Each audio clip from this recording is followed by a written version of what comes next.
দেশের শীর্ষ পত্রিকার প্রধান প্রধান শিরোনাম প্রতিদিনের বাংলাদেশ। বাসের অযোগ্য কেন ঢাকা? বিএনপি কি ফের তড়াবে পতিত আওয়ামী লীগকে? রামিসার মামলার রায় আজ, মৃত্যুদণ্ড চান প্রসিকিউশন। মাত্র 18 দিনে তদন্ত বিচার শেষ করার রেকর্ড। অপচেষ্টা রুখে দিল বিজিবি। 5 সীমান্তে 28 জনকে পুশিনের পদক্ষেপ বিএসএফের। কালের কণ্ঠ, সংস্কারে প্যাচ কষে প্রবাসী আলী রিয়াজ।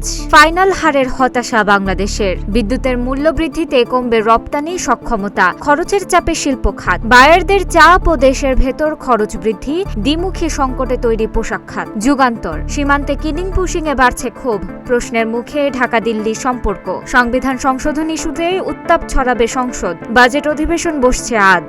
সুসভায়ও ভালো নেই তৃণমূলের ত্যাগীরা। বিএনপিতে হাইব্রিডদের দৌরাত্ম্য। নেতাকর্মীদের কাছে অধিকাংশ মন্ত্রী এমপির দেখা পাওয়া এখন কঠিন। অনেকে ফোনও ধরেন না। সমকাল, বিরোধী আসনে উন্নয়ন তদারক করবে বিএনপির নারী এমপিরা। বহুমাত্রিক চাপেও 9,38,000 কোটি টাকার বাজেট। সংসদের অধিবেশন বসছে আজ। তুরস্কের সঙ্গে প্রতিরক্ষা সহ 2 কমিটির গঠনের সিদ্ধান্ত।